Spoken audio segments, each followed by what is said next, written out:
नमस्कार, आप देख रहे हैं एफएम न्यूज। आपके साथ मैं हूं शिवानी मिश्रा।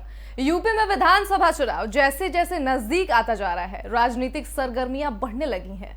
प्रसपा मुखिया शिवपाल सिंह यादव के आवास पर बुधवार को एआईएमआईएम अध्यक्ष असदुद्दीन अवैसी, सुहलदेव भारतीय समाज पार्टी के अध्यक्ष ओम प्रकाश राजभर और आजाद समाज पार्टी के अध्यक्ष चंद्रशेखर आजाद पहुंचकर छोटे दलों का गठबंधन बनाने पर चर्चा की। साथ ही आपको बता दें कि बैठक में सपा मुखिया अखिलेश यादव से भी बातचीत करने को लेकर चर्चा हुई है। प्रसपा मुखिया शिवपाल सपा से गठबंधन को लेकर लगातार प्रयास कर रहे हैं, लेकिन अभी तक इस पर सहमति नहीं बन पाई है और इसी बीच भागीदारी संकल्प मोर्चा बनाने के प्रयास में लगे ओम प्रकाश राजभर छोटे दलों से संपर्क बनाए हुए हैं। इस खबर पर तमाम जानकारी के साथ हमारे साथ फोन लाइन पर एग्जीक्यूटिव एडिटर दिलीप सिंह जुड़ेंगे और बताएंगे क्या कुछ इस पर जानकारी है।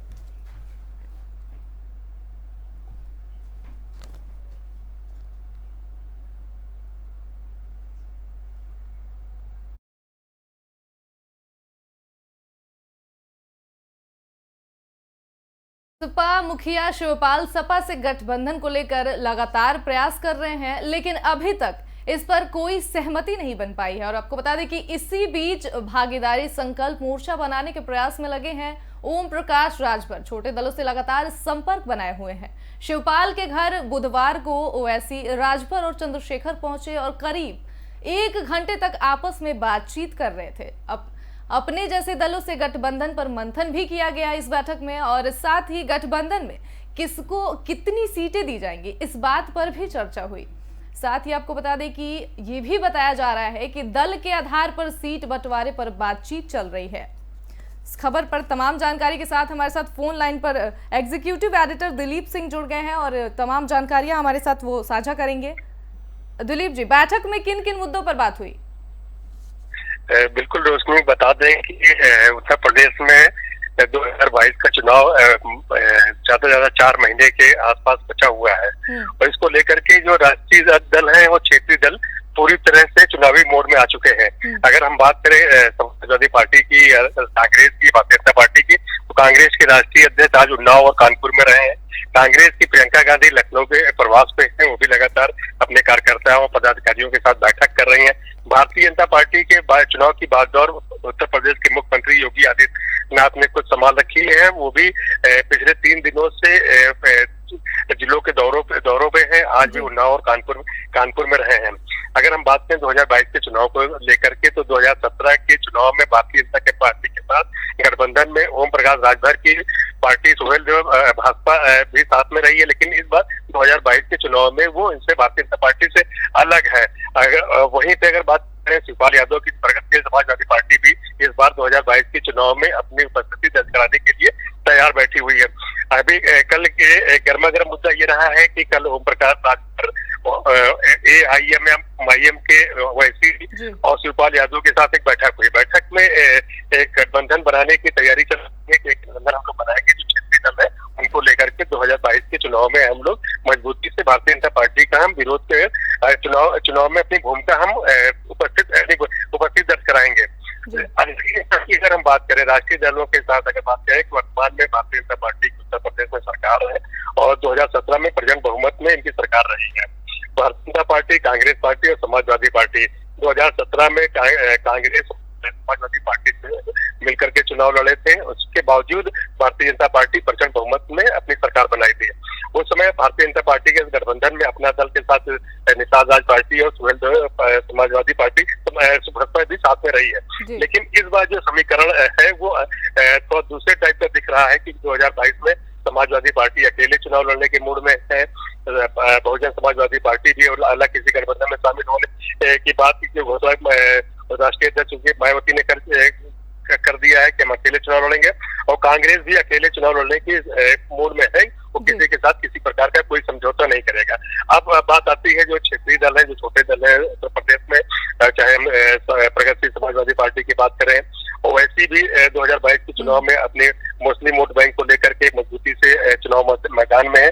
उनका भी कहना है कि मुस्लिम वोटर जो है अभी तक अपने आप को ठगा महसूस करता रहा उत्तर प्रदेश में, वो सिर्फ पार्टियों के वोट बैंक बने रहे, उनको सही भूमिका उनका उनकी राजनीति में नहीं आ पाई है। उनका कोई भी बड़ा नेता उनके उनके उनके धर्म में उनकी बिरादरी का कोई नहीं आया है। तो उसको लेकर के भी जगह जगह रैलियां कर रहे हैं, लोगों से मिल रहे हैं। अगर मुसलमानों की हम बात करें तो मुसलमानों का एक वर्ग ओवैसी के साथ दिखाई पड़ रहा है। अगर ऐसी स्थिति में ओवैसी 2022 के चुनाव में अपनी मजबूती के साथ और गठबंधन अगर ओवैसी के साथ प्रगतिशील समाजवादी पार्टी जाती है, सुहेल देव भाजपा पार्टी जाती है, ओम प्रकाश राजभर शामिल होते हैं, तो निश्चित तौर पे ये वोट में सेंध लगाने का काम करेंगे। मतलब जीतने वाली स्थिति में तो नहीं रहेंगे, लेकिन हराने वाली स्थिति में जरूर रहेंगे। अगर इसका सबसे बड़ा अगर नुकसान अगर किसी को होगा तो वो सीधे समाजवादी पार्टी पे दिखाई पड़ेगा। जी, जैसा कि आपने जिक्र किया गठबंधन का, तो आपको क्या लगता है कि इस बैठक के बाद पार्टियों के गठबंधन की जरा से भी उम्मीद है? नहीं, बिल्कुल। अगर गठबंधन की बात किया जाए तो जैसे शिवपाल यादव का लगातार बयान आता रहा है कि अखिलेश यादव को लेकर के कि हम अपने भतीजे के साथ जाने के लिए तैयार है। अभी शिवपाल यादव और अखिलेश यादव की कुछ माह पहले एक उनके पारिवारिक वैवाहिक कार्यक्रम में मुलाकात हुई थी, जहाँ पे एक संकेत दिया था अखिलेश यादव ने भी कि हम चाचा के साथ में जाएंगे, यानी शिवपाल यादव जी के साथ में हम जाएंगे। लेकिन अभी कोई भी बात ऐसी बन नहीं पाई है। अभी 2 दिन पहले की बात करें तो शिवपाल यादव के अंदर एक संकेत दिया था कि हम अपने समाजवादी पार्टी के साथ गठबंधन में हम शामिल हो सकते हैं। लेकिन जब कल शाम को एक समीकरण बना है, ओम प्रकाश राजभर और ओवैसी जाकर के शिवपाल यादव के घर पे बैठक करते हैं, उसके बाद जो शिवपाल यादव का बयान आता है तो उसमें ये तो दोनों में अंतर दिखाई पड़ता है। अभी तक शिवपाल यादव कह रहे थे कि 11 अक्टूबर तक हम इंतजार करेंगे, 11 अक्टूबर के बाद हम अपने प्रत्याशी 403 विधानसभा सीटों पर अपने प्रत्याशी उतारेंगे। लेकिन कल के जब बैठक हुई है ओवैसी और ओम प्रकाश राजभर के साथ, आज ये जब कानपुर गए हुए थे, रास्ते में इनकी मुलाकात उन्नाव में राजा भैया के साथ हुई है। तो जब राजा भैया के साथ ही मुलाकात किए हैं तो उसके बाद उन्होंने कहा है, जब पत्रकारों ने उनसे बात की कि मुलाकात हुई, आपकी क्या बात हुई, तो उन्होंने कहा कि हम राजा भैया को भी अपने गठबंधन में हम शामिल करना चाहते हैं। क्योंकि जब सत्ता दल जिसके राष्ट्रीय अध्यक्ष रघुराज प्रताप सिंह है, जिनका 28 साल का एक राजनीतिक कैरियर है, 28 साल का अनुभव है, अगर उनकी बात करें हम अगर इस क्षेत्रीय दलों में, तो राजा भैया की पार्टी का भी आसपास के 2-4 जिलों में उनका असर दिखता है। अगर ऐसी स्थिति में राजा भैया भी शिवपाल यादव, ओम प्रकाश राजभर और ओवैसी के साथ शामिल होते हैं तो 2022 का जो चुनाव होने वाला है बहुत ही दिलचस्प होगा। और इसका जो समीकरण बनेगा, अगर जो समीकरण बनता हुआ दिख रहा है, वो कहीं ना कहीं भारतीय जनता पार्टी के फेवर का बनते हुआ दिखेगा। जी, तो जैसा कि आपने बताया कि गठबंधन की उम्मीद है, तो आपको क्या लगता है अगर गठबंधन होगा तो किस तरह से सियासी समीकरण बदलेंगे? देखिए, अगर बात करें तो जो बड़े दल हैं उसमें किसी प्रकार का कोई गठबंधन नहीं बनना है, क्योंकि सभी के जैसे भारतीय जनता पार्टी के जो उनके गठबंधन में 2017 में शामिल रहे हैं, जैसे अपना दल शामिल रहा है, अपना दल की बीच में नाराजगी रही है, लेकिन अपना दल की अनुप्रिया पटेल अब भारतीय जनता पार्टी के साथ में है। निषाद राज पार्टी है, निषाद राज पार्टी के भी संजय निषाद की कुछ नाराजगी थी, लेकिन उनको जो है विधान परिषद सदस्य बनाया गया। उन्होंने एक सामूहिक प्रेस कॉन्फ्रेंस के धर्मेंद्र प्रधान के साथ में उन्होंने कहा कि भारतीय जनता पार्टी के साथ हम लड़ेंगे। भारतीय जनता पार्टी का जो गठबंधन, जो सहयोगी दल है, वो उनके साथ के मजबूती से खड़े हुए दिख रहे हैं। अगर इनके साथ जो नाराजगी रही है सिर्फ ओम प्रकाश राजभर की रही है। ओम प्रकाश राजभर ने भी अपना एक अलग तैयार करने के लिए ओवैसी और शिवपाल के साथ सीधा संपर्क में है। लेकिन अब ये देखना है कि शिवपाल यादव अखिलेश के साथ गठबंधन में जाते हैं या अखिलेश या शिवपाल यादव ओवैसी और राजा भैया और ओम प्रकाश राजभर की साथ में शामिल होते हैं। अगर इस तरह से अगर गठबंधन अगर ये छोटे दलों का क्या बनता है तो निश्चित तौर पर 2022 का जो चुनाव होगा वो भारतीय जनता पार्टी और इधर समाजवादी पार्टी और बहुजन समाजवादी पार्टी और कांग्रेस, 4 ही प्रमुख दलों के साथ 5वां दल जो ये तैयार होगा, ये गठबंधन का होगा। अब देखने वाली बात ये होती है कि शिवपाल यादव चूंकि समाजवादी पार्टी में बड़ा चेहरा रहे हैं, कहा जाता है कि 10% यादवों का वोट बैंक उनके साथ में है। अगर 10% यादव उनके साथ आते हैं, ओम प्रकाश राजभर का पूर्वांचल में कुछ बेल्टों पे, कई विधानसभा सीटों पे जो जिला पंचायत चुनाव में देखने को मिला है कि उनके जो कार्यकर्ता रहे हैं वो जिला पंचायत चुनाव में अपनी जीत दर्ज कराए हैं। ओम प्रकाश राजभर अगर मिलते हैं, राजभर के कुछ का जो समीकरण वोट का है वो यादवों का 10% वोट अगर शिवपाल काटते हैं, अगर ओवैसी मुसलमानों का वोट अगर काटने में अपने आप को मजबूत स्थिति में लाते हैं, अगर वो 10% या 15% वोट भी अगर मुसलमानों का वो काट ले जाते हैं, तो निश्चित ये गठबंधन जो अन्य और कांग्रेस और समाजवादी पार्टी के पैरेलल सीटों में भी खड़ा हो सकता है। अगर ये स्थिति बनती है, राजा भैया, शिवपाल यादव, ओम प्रकाश राजभर, ओवैसी या और जो भी नाराज वोटर्स हैं, जो सारे दलों की सरकार देख चुके हैं, गठबंधन में जा सकते हैं। जैसा कि आपने शिवपाल यादव का जिक्र किया, तो शिवपाल यादव कहीं ना कहीं समाजवादी पार्टी से मिलने की कोशिश कर रहे थे, लेकिन अखिलेश यादव की तरफ से कोई सकारात्मक जवाब नहीं मिला। तो ऐसे में वो अलग राह पकड़ने की कोशिश कर रहे हैं। दिलीप जी, देखिए, बिल्कुल, देखिए, शिवपाल यादव भी एक कुशल राजनीतिक है। इन्होंने अपनी तरफ से कोई कोर कसर नहीं छोड़ी है अपने साथियों के साथ गठबंधन में शामिल होने के लिए। उन्होंने हमेशा भतीजा करके ही संबोधन किया, और जब बात होती थी तो शिवपाल यादव का ये कहना है कि हम तो तैयार बैठे हैं भतीजे से मिलने के लिए। तो अखिलेश शिवपाल यादव के साथ जो पुराने कैडर, जो समाजवादी पार्टी के जो पुराने कैडर के जो नेता है, वो भी शिवपाल यादव के साथ कहीं ना कहीं टच में है। अगर इस स्थिति में अगर शिवपाल यादव अगर समाजवादी पार्टी के साथ जाते हैं तो जो ये क्षेत्रीय दलों का जो गठबंधन होगा, ये एक तरह से शून्य होगा। इसकी बहुत बड़ी भूमिका 2022 के चुनाव में नहीं होने वाली है।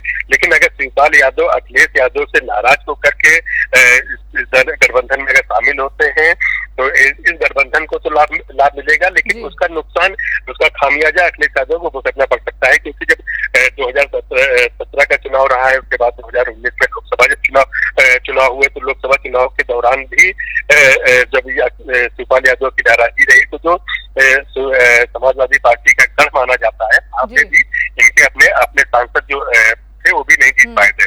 इस स्थिति में अगर शिवपाल यादव जीतने वाली स्थिति में तो नहीं अगर होंगे, लेकिन हराने वाली स्थिति में जरूर होंगे, और इसका सीधा लाभ भारतीय जनता पार्टी को मिलेगा।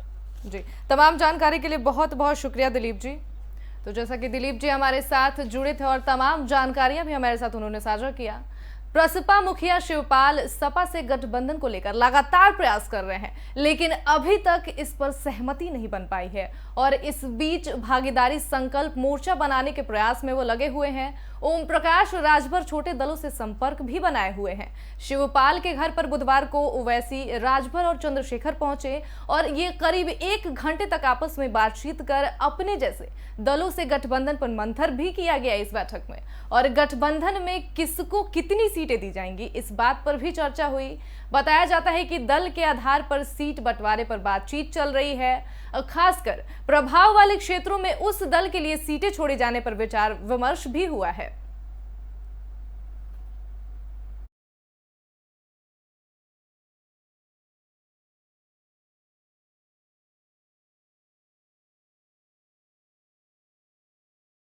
तो प्रसपा मुखिया शिवपाल सपा से गठबंधन को लेकर लगातार प्रयास कर रहे हैं, लेकिन अभी तक इस पर सहमति नहीं बन पाई है।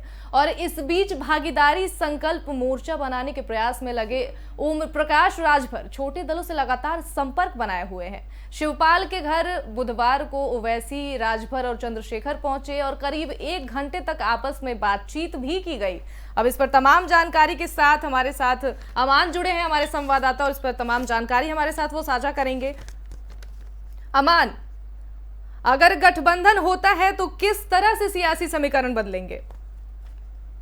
देखिए, गठबंधन को लेकर अगर बात की जाए तो प्रगतिशील समाजवादी पार्टी के अध्यक्ष शिवपाल यादव जी, ये भी कहीं ना कहीं उत्तर प्रदेश की राजनीति से जुड़ा हुआ एक बड़ा चेहरा है। तो वहीं लोगों में चर्चित, जिनको बताया जाता है, जैसे कि कुंडा के विधायक राजा भैया है, और आपके कई ऐसे बड़े चेहरे हैं जिन्होंने बैठक की, मुलाकात की उत्तर प्रदेश की राजनीति को लेके। तो कहीं ना कहीं उत्तर प्रदेश की राजनीति में एक नया मोड़ ला सकती है ये बैठक। जी, कहीं ना कहीं ये जो छोटी पार्टियां हैं वो चाहती हैं कि आम आदमी पार्टी उनके साथ जुड़े, लेकिन आपकी तरफ से अभी तक ऐसा कुछ बयान नहीं आया है। अमान जी, आम आदमी पार्टी को लेके अगर देखा जाए तो जैसे कि प्रदेश प्रभारी या चुनाव प्रभारी संजय सिंह जो है, उन्होंने इस तरह का कोई भी बयान नहीं दिया है। लेकिन आगे जो गठबंधन को लेके बात चल रही है, तो उस पर कोई स्पष्ट जवाब संजय सिंह का नहीं रहा है कि आगे चल के ये बाकी के दलों से गठबंधन करेंगे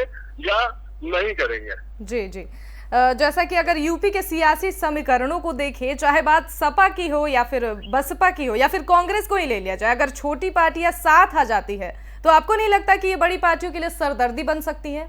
अमान जी बिल्कुल, आपने जैसे सही कहा है कि ये छोटी पार्टियां जो भी है, जो 2022 का चुनाव है, अगर ये सब एकजुट हो जाती हैं तो कहीं ना कहीं ये बड़ी पार्टियों से लिए बड़ा सरगर्द बन के साबित होंगी 2022 के चुनाव में। जी जी। शिवपाल यादव 2 अक्टूबर को फिरोजाबाद से पैदल यात्रा और 12 अक्टूबर को सामाजिक परिवर्तन यात्रा निकालने जा रहे हैं, तो इस पर क्या कुछ जानकारी है अमान?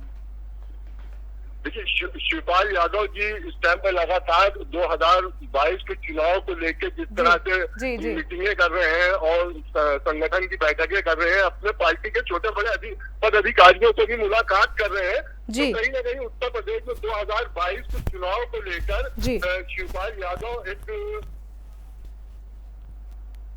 गठबंधन करके एक बड़ी विजेता पाएंगे। जी, जैसे कि तमाम पार्टियों को बीजेपी से इतना खतरा लग रहा है कि तमाम छोटी पार्टियां बैठकें कर रही हैं कि बीजेपी के रथ को अगर नहीं रोका गया तो उनके सामने कई चुनौतियां आ सकती हैं। अमान, देखिए, बीजेपी पार्टी इस टाइम सत्ताधारी पार्टी है और बीजेपी के जो कार्यकर्ता है, बीजेपी के जो संगठन है वो काफी बड़ा है और उसको लेकर बीजेपी भी अपनी तैयारियों में काफी जुटी है, जहाँ से छोटा बड़ा नेता हर कोई बूथ स्तर पे काम करने को तैयार है। तो बीजेपी एक बड़ी पार्टी है, तो कहीं ना कहीं छोटे दलों को खतरा तो होगा ही बीजेपी से। चलिए, तमाम जानकारी के लिए बहुत बहुत शुक्रिया अमन।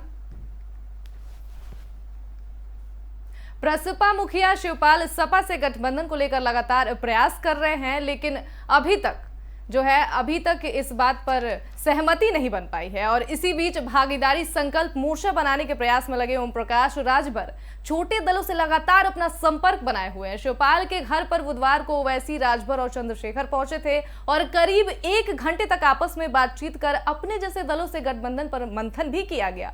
गठबंधन में किसको कितनी सीटें दी जाएंगी, इस बात पर भी इस बैठक में चर्चा हुई। और साथ ही आपको बता दें कि यह भी बताया जा रहा है कि दल के आधार पर सीट बंटवारे पर बातचीत भी चल रही है। खास करके प्रभाव वाले क्षेत्रों में उस दल के लिए सीट छोड़ने के लिए विचार विमर्श भी हुआ है।